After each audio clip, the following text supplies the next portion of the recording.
Hello everyone, welcome back. I hope so कि आप सभी बहुत अच्छे होंगे। पार्ट 3 में आज फिर से हम पॉलिटिकल साइंस के प्रीवियस ईयर्स के कुछ 25 क्वेश्चंस डिस्कस करेंगे। और इस वीडियो के साथ, जिसमें पार्ट 1, पार्ट 2, पार्ट 3, हमने प्रीवियस ईयर का क्वेश्चन पेपर पूरा डिस्कस कर लिया है पॉलिटिकल साइंस का, with additional information. I hope so कि ये बहुत यूज़फुल होने वाला है आपके लिए, और ये भी जानने को मिलेगा कि हम टाइम मैनेजमेंट कैसे करना है, हमें क्वेश्चंस में एलिमिनेशन मेथड कैसे अप्लाई करना है, टाइम कैसे सेव करना है हमें ड्यूरिंग एग्जामिनेशन, क्योंकि आजकल कुछ ज़्यादा ही लंबे चौड़े क्वेश्चंस पूछे जा रहे हैं, तो उसे कैसे हमें हैंडल करना है। तो ये सारी स्किल्स भी हम साथ ही साथ डेवलप करेंगे। तो डिस्कस करते हैं आज के क्वेश्चंस। हम दो के क्वेश्चन हिंदी में हैं, but I will try my best कि मैं उन्हें इंग्लिश में भी एक्सप्लेन करूं, ताकि दोनों मीडियम के स्टूडेंट्स को इसका फ़ायदा मिल सके। ओके, तो इसमें है क्वेश्चन ये है कि लिस्ट 1 को लिस्ट 2 से हमें मैच करनी है और हमें इसमें से सही उत्तर चुनना है, राइट। तो इसमें पहला है ब्यूरोक्रेटिक टेरर, तो ये और कल्चरल रिवॉल्यूशन। ओके, माओ, ये ठीक है। तो ऐसे क्वेश्चन में क्या करना है आपको, जो आपको क्वेश्चन आते हैं सबसे पहले उनको मैच कर लो। जैसे इसमें मुझे लगता है कल्चरल रिवॉल्यूशन सबको पता होगा कि ये कॉन्सेप्ट किससे बिलोंग करता है, आपका माओ से। तो बी का 3 हो गया ना, तो आप खोज लो बी का 3 कहाँ पर दिया हुआ है, अगर बाकी नहीं भी आते तो मुझे लगता है ए, हमें देखो एक ऑप्शन आता है, बाकी अगर आपको नहीं आते तो भी हमने क्वेश्चन फाइंड आउट कर लिया, यहाँ पर आंसर निकाल लिया। हमें नहीं पता कि ब्यूरोक्रेटिक टेरर क्या है, जो अपार्थेड है या एलिगोरी ऑफ केप्स है। दो कि इसमें से बहुत सारे लोग होंगे जिनको एलिगोरी ऑफ केप्स भी पता होगा, जो प्लेटो का कॉन्सेप्ट है। बहुत आसान, बहुत इजी, बहुत जनरल सा कॉन्सेप्ट है प्लेटो का। तो ऑप्शन डी भी देख लो, डी में 2। तो आपका डी में 2 दो जगह दिया था, कन्फ्यूज़न हो सकती थी। तो अब हमने बी से कंफर्म कर लिया कि बी तो माओ है, तो ऑप्शन ए हो जाएगा। Getting it. तो ऐसे आपको क्वेश्चन करना है। बाकी क्वेश्चंस भी देख लेते हैं। तो ब्यूरोक्रेटिक जो टेरर है, ये ऑप्शन अन्ना हरन का हो गया। एंड अपार्थेड वाला जो है वो फ्रेंच फैनन का कॉन्सेप्ट है। ये भी बहुत आसान है, अन्ना हरन का तो बहुत ही आसान है ब्यूरोक्रेटिक टेरर, राइट। तो ये आपका ये ऑप्शन ए हो जाएगा।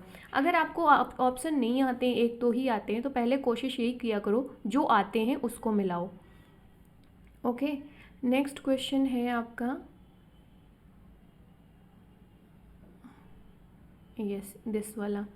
तो इसमें भी वही मैच द फॉलोइंग। आजकल इस तरीके के क्वेश्चन बहुत आते हैं, लेकिन सिंपल भी होते हैं, इनमें से आपको डरना नहीं है इस तरीके के क्वेश्चन देखकर। तो लिस्ट करना है, मैच करना है, और इसमें से सही हमें निकालना है। तो फतवाए जहांदारी ये किसका है, तो अच्छा ठीक है, thoughts on living state, India independent, the future of Indian politics. Okay, so इसमें से फतवाए जहांदारी जो नाम मुझे समझ में आ रहा है, अगर मान लीजिए आपने नहीं पढ़ा है तो भी, ये आपका जियाउद्दीन वर्नी का हो जाएगा।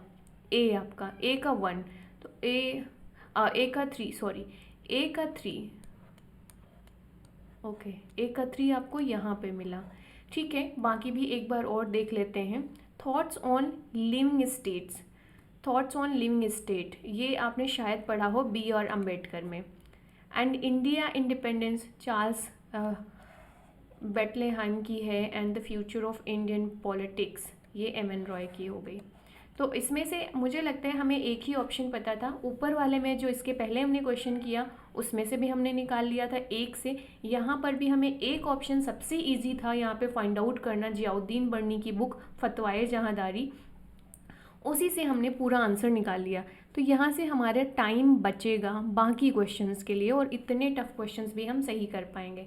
नेक्स्ट फिर हमें लिस्ट 1 को लिस्ट 2 से मैच करना है और सही हमें यहाँ पर निकालना है। सो अच्छा, comparative politics and development approach, new aspect of politics, modern democracies, human nature in politics. Okay, so यहाँ पर आपको देखने को मिलेगा कि जो लॉर्ड ब्राइस हैं, इनकी बुक है मॉडर्न डेमोक्रेसी। लॉर्ड ब्राइस, बहुत बार आपने इसको पढ़ा होगा। अभी मैं नोट्स का अपना वो नहीं ले पाई स्क्रीनशॉट, एडिटिंग करूँगी तो शायद मैं आपको यहाँ पर ये डाल दूँगी कि कैसे मैंने इसके नोट्स बनाए थे। मुझे बहुत हेल्पफुल हुआ था इसको आइडेंटिफाई करने के लिए और याद रखने के लिए। ओके, तो आपका Lord Bryce, modern democracy, A3। Okay, तो हमारा A ऑप्शन बी हो जाएगा। एक भी बुक अगर लॉर्ड ब्राइस की भी मॉडर्न डेमोक्रेसी आपको यहाँ पर पता है तो यहाँ से भी एक ही ऑप्शन से आपका पूरा आंसर ठीक हो जाएगा, करेक्ट आंसर फाइंड आउट कर लोगे। अब बाकियों को भी एक बार देख लेते हैं। तो ग्राम वॉलेस है, इनकी आपकी हो जाएगी human nature in politics. Gabriel Almond, G Almond की जो बुक है वो हो जाएगी आपकी cooperative politics development approach. Charles E Merriam की जो बुक हो जाएगी वो हो जाएगी आपकी न्यू एस्पेक्ट ऑफ पॉलिटिक्स। तो ये भी मैंने अपने नोट्स में ये बुक बना रखी थी, राइट, लॉर्ड ब्राइस की बुक बना रखी थी। तो मतलब ये दो बुक भी मुझे अगर अच्छे से याद होती तो मैं इस क्वेश्चन को आराम से कर लेते हैं हम लोग, राइट। तो मैं इसकी जो जो मेरा उसका मैं पिक यहाँ पे लगा दूंगी आपको कि कैसे मैंने नोट्स बनाए थे इसके। नेक्स्ट क्वेश्चन है, ये क्वेश्चन में थोड़ा सा ना एक फैक्चुअल एरर था इसमें से, अभी हम लोग उसको करेक्ट कर लेते हैं, बाकी ठीक थे। तो वही लिस्ट 1 लिस्ट 2 को मैच करना है और सही आंसर निकालना है यहाँ से।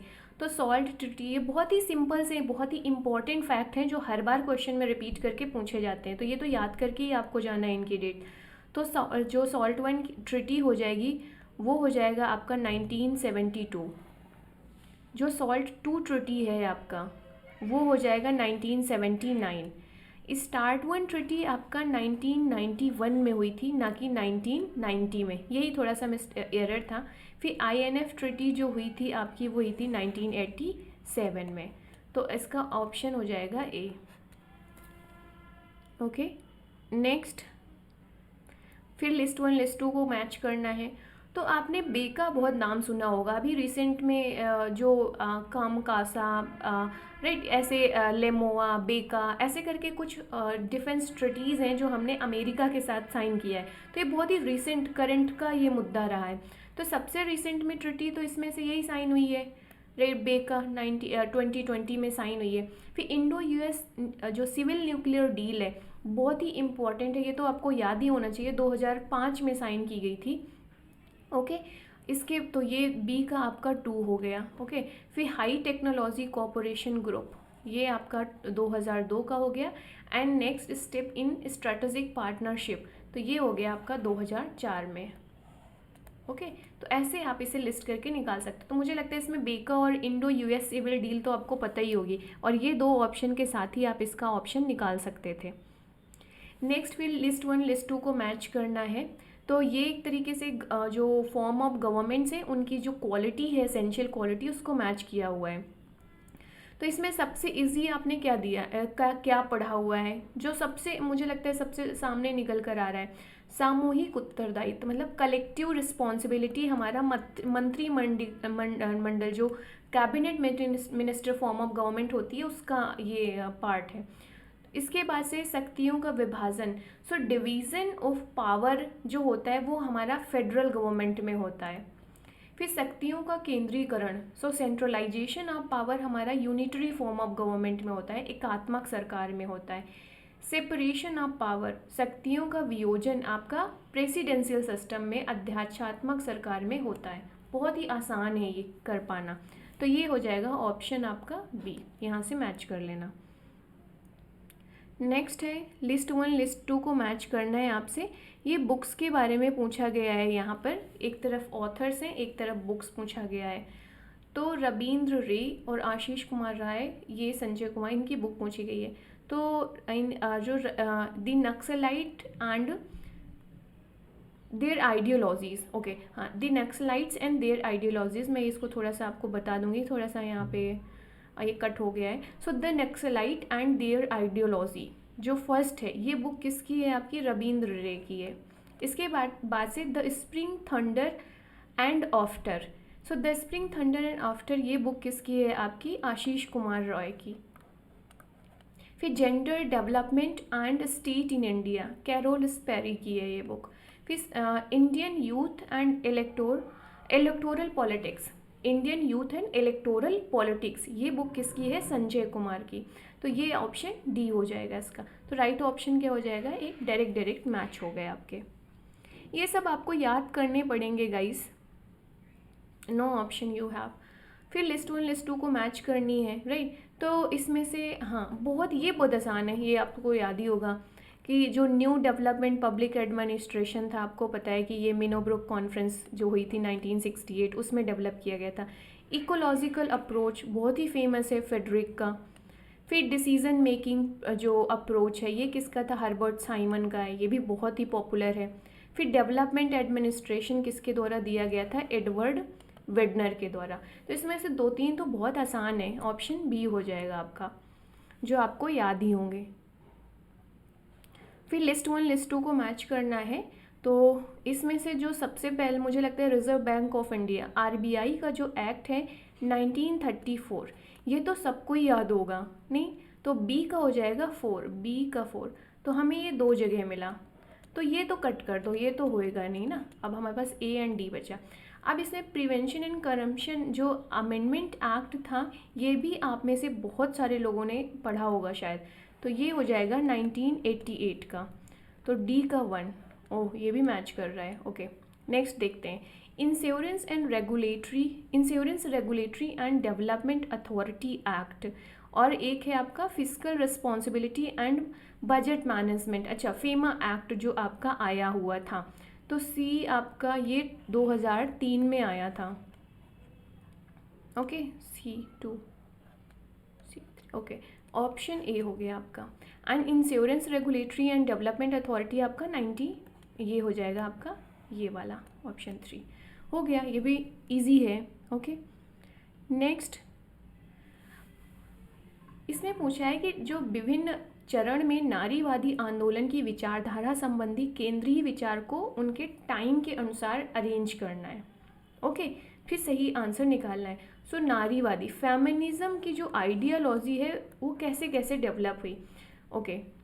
तो पहले महिलाओं को मताधिकार देने का, तो पॉलिटिकल राइट्स, तो महिलाओं को सबसे पहले तो पॉलिटिकल राइट्स ही दिए गए थे। Then social and economic rights, पहले आपको वोट का अधिकार दिया गया था। सोशल इकोनॉमिक राइट जिसमें property rights and all, even आज भी बहुत सारे हमारे यहाँ तो लीगल है, बट स्टिल जो डॉटर्स होती हैं उनको उनके पेरेंट्स की प्रॉपर्टी पे शेयर नहीं दिया जाता, एक ट्रेडिशन है, दो कि लीगली वो इसके लिए हैं।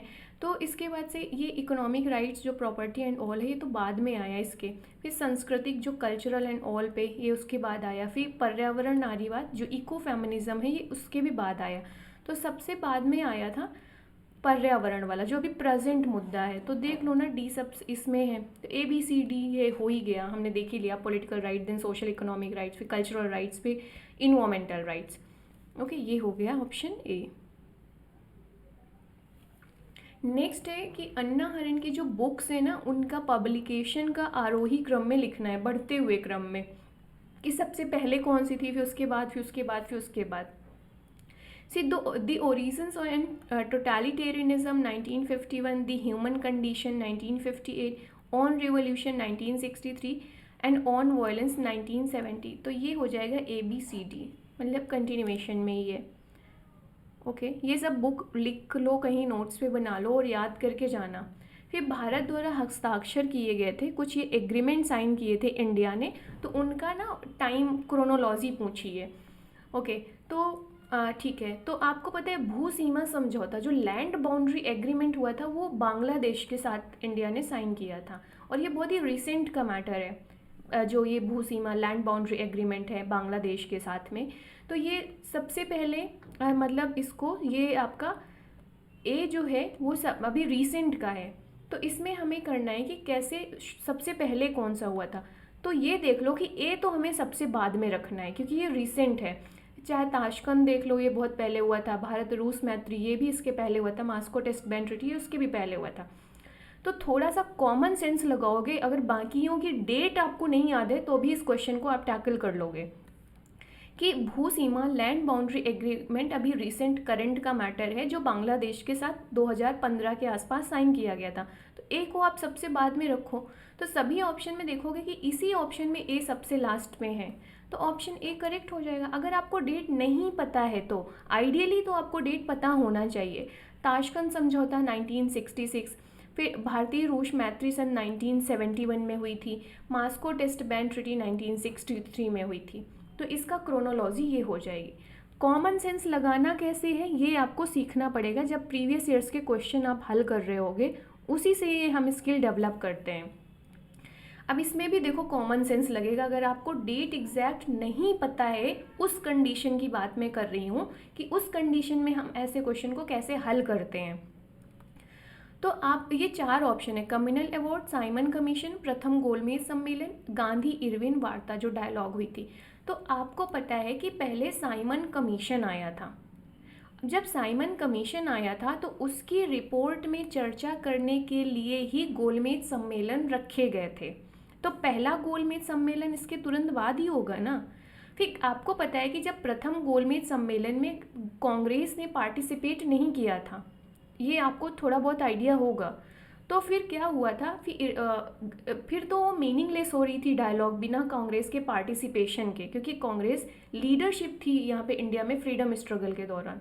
तो गांधी जी को बुलाया गया कि भाई समझौता करो, आपकी क्या डिमांड है, आप पार्टिसिपेट करिए गोलमेज सम्मेलन में। तो इनके बीच में समझौता हुआ, कुछ टर्म्स एंड कंडीशन एक्सचेंज हुए थे और गांधी जी तैयार हो गए थे कि हाँ भाई ठीक है, हम पार्टिसिपेट करेंगे सेकेंड गोलमेज सम्मेलन में। तो गांधी इरविन समझौता तब हुई। फिर अब सेकेंड वार्तालाप के बाद गांधी जी नाराज होकर वापस आ गए, क्योंकि कम्युनल अवार्ड मिला था, जो हमारे यहाँ पे जो शेड्यूल कास्ट थे उनको रिजर्वेशन जो मिला उसके आधार पर। तो ये उसके बाद में आया था। तो अगर इस स्टोरी भी आपको पता है तो उससे भी ये क्वेश्चन आप सही कर लेते हैं। आइडियली तो यही है कि आपको डेट पता होना चाहिए। तो कम्युनल अवार्ड 1932, साइमन कमीशन 1928 में आया था, प्रथम गोलमेज सम्मेलन 1930 में शुरू हुआ था, और उसके बाद दूसरा गांधी इरविन समझौता 1931 में हुआ था। ओके, नेक्स्ट चलते हैं। हाँ, तो ये मजदूर संघ हैं, जो यूनियन है, लेबर यूनियन, उनके गठन के बारे में पूछा है कि अवरोही क्रम में लिखना है, मतलब घटते हुए क्रम में।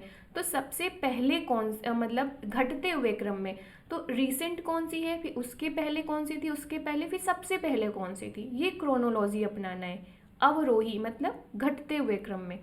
तो आपको अगर याद हो, अहमदाबाद वाला जो टेक्सटाइल लेबर एसोसिएशन 1918 के आसपास हुआ था, जब महात्मा गांधी जी इसमें शामिल हुए थे, चंपारण उसमें के बाद इसमें आए थे, राइट। तो ये आपका हो गया। फिर आप बॉम्बे जो मिल हैंड्स एसोसिएशन है, ये 1890 में सबसे पहले ये था, स्टार्टिंग का दौर था जब, तभी बॉम्बे मिल हैंड्स एसोसिएशन बना था।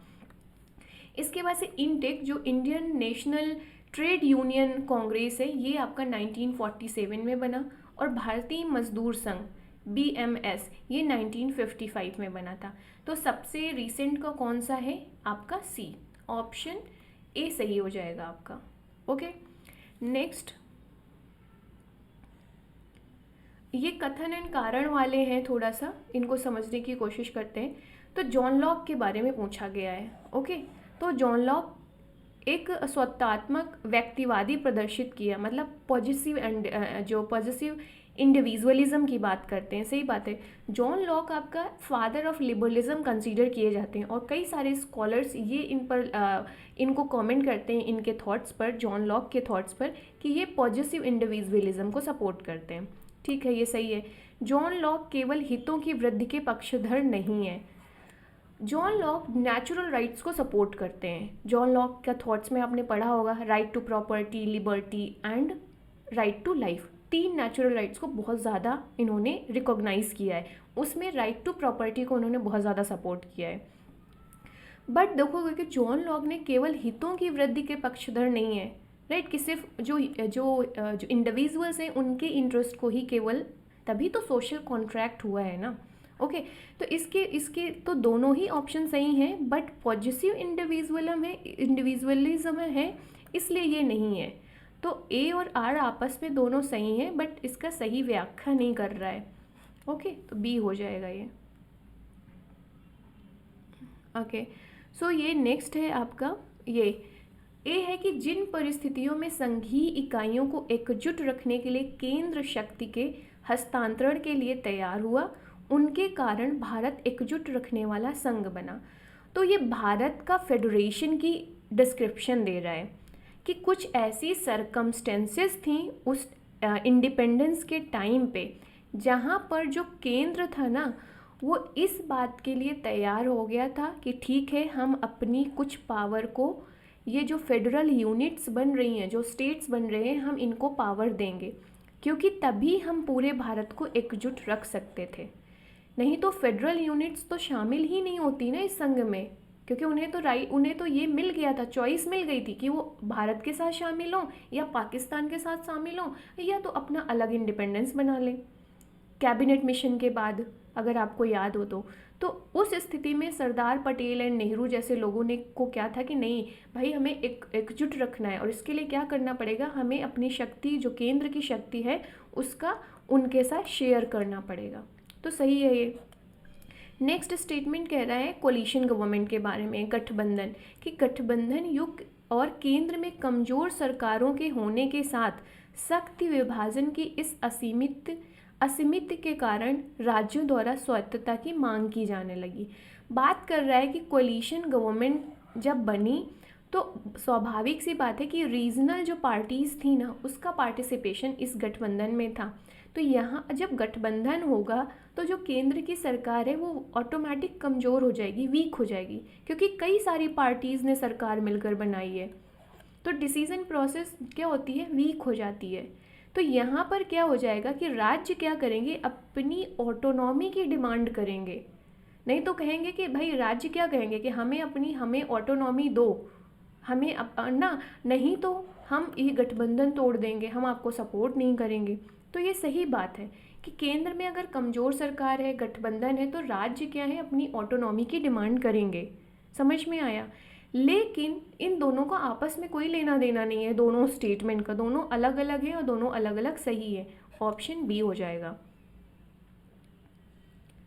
नेक्स्ट है कि कार्ल मार्क्स के अनुसार नारी मुक्ति का निर्धारण निम्नलिखित में से किसके द्वारा किया जा सकता है।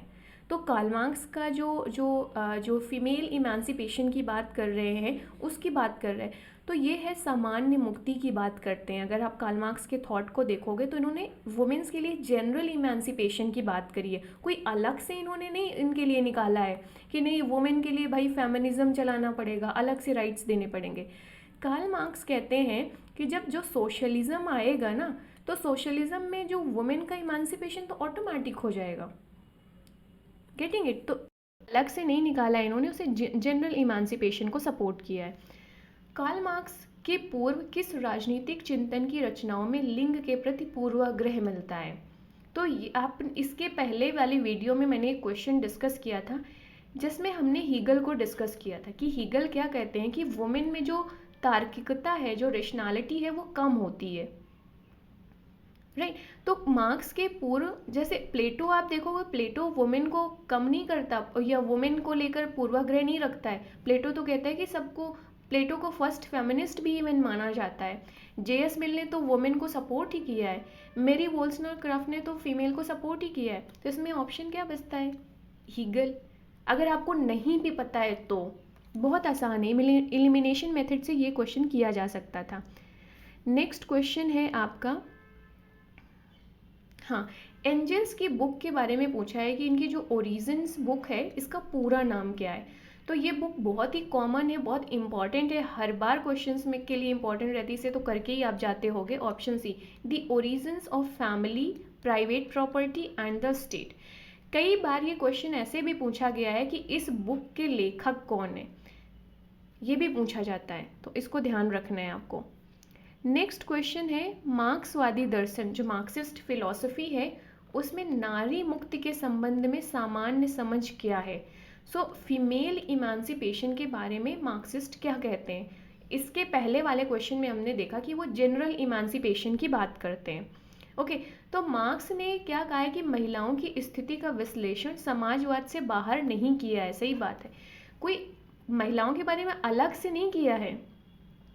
ओके, जो समाज, उन्होंने कहा है कि जब समाजवाद आएगा तो महिलाओं का इमेंसिपेशन वहाँ पे ऑटोमेटिक हो जाएगा, क्योंकि महिलाओं का जो शोषण हुआ है, जो महिलाओं को स्लेव बनाकर रखा गया या कम राइट्स नहीं दिए गए, वो just because of the private property का कॉन्सेप्ट। जब इंडिविजुअल्स ने क्या किया कि महिलाओं को अपना प्राइवेट प्रॉपर्टी समझने लग गए, उनको दास बना लिया गया, तो जब ये कैपिटलिस्ट सिस्टम ही ख़त्म हो जाएगा, सोशलिज्म आ जाएगा, तो महिलाओं का इमेंसिपेशन ऑटोमेटिक हो जाएगा। वहाँ पर जनरल इमेंसिपेशन की बात करता है। ओके, तो बी हो जाएगा कि अपने समाजवाद के अंदर रहकर ही नारी मुक्ति की समझ इन्होंने रखी है।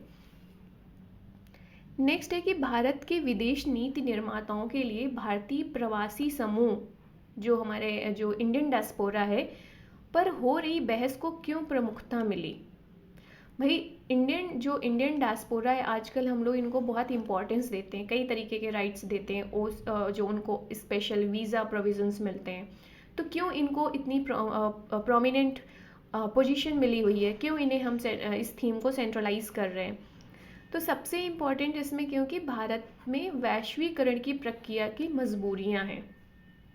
The reason is this, after globalisation, right, globalisation क्या है, हमें इंडिया को अपने इंटरेस्ट को ग्लोबल लेवल पे रिप्रेजेंट करना है और अपने नेशनल इंटरेस्ट को अचीव करना है, और इसके लिए हमें क्या होती है, जो भारतीय प्रवासी हैं, इंडियन डायस्पोरा हैं, इनकी हेल्प की ज़रूरत पड़ती है। क्यों? क्योंकि इंडियन डायस्पोरा, जो भारतीय प्रवासी, जो इंडियन कम्युनिटी है विदेशों में, वो इंडिया के लिए एक प्रेशर ग्रुप या इंटरेस्ट ग्रुप के रूप में काम करते हैं, सो लॉबी करते हैं इंडिया के फेवर में। आज प्रेजेंट टाइम पे गवर्नमेंट आप देखो कितना ज़्यादा इस चीज़ को प्रमोट कर रही है। जब भी फॉरेन विजिट होती है इंडियन प्राइम मिनिस्टर की, वो इंडियन कम्युनिटी से अलग से इंटरेक्ट करते हैं। ओके, सो ये this all of because of the globalisation, वैश्वीकरण। नेक्स्ट एक क्वेश्चन पूछा गया है ऑर्गेनाइजेशन से कि global organisation of peoples of Indian origin का कार्य क्या रहा है।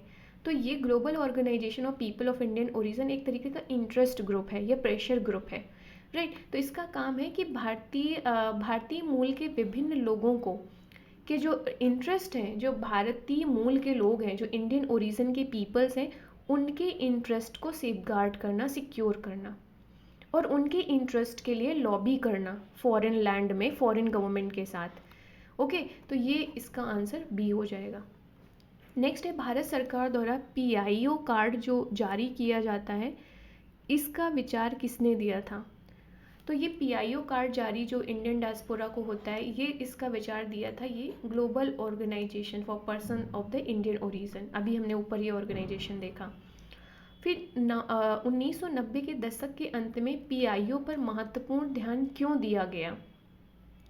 तो इसमें से देखें अगर इन सारे ऑप्शंस में, तो हमें एक ही जो सबसे इम्पॉर्टेंट लगता है ये पोखरण 2 जो हुआ था 1998 में, और अमेरिकी प्रतिबंध। सो अमेरिका ने जो सैंक्शन लगाए थे इंडिया में, ओके, तो उसके बाद से हमें ज़रूरत थी कि जो हमारी इंडियन कम्युनिटी है वो अमेरिका में, फॉरेन लैंड में रहकर इंडिया के फेवर में लॉबी करे, राइट। तो इसके लिए बहुत ज़रूरी था, तो इसलिए ये ऑप्शन सी UGC नेट ने इसका कंसीडर किया है।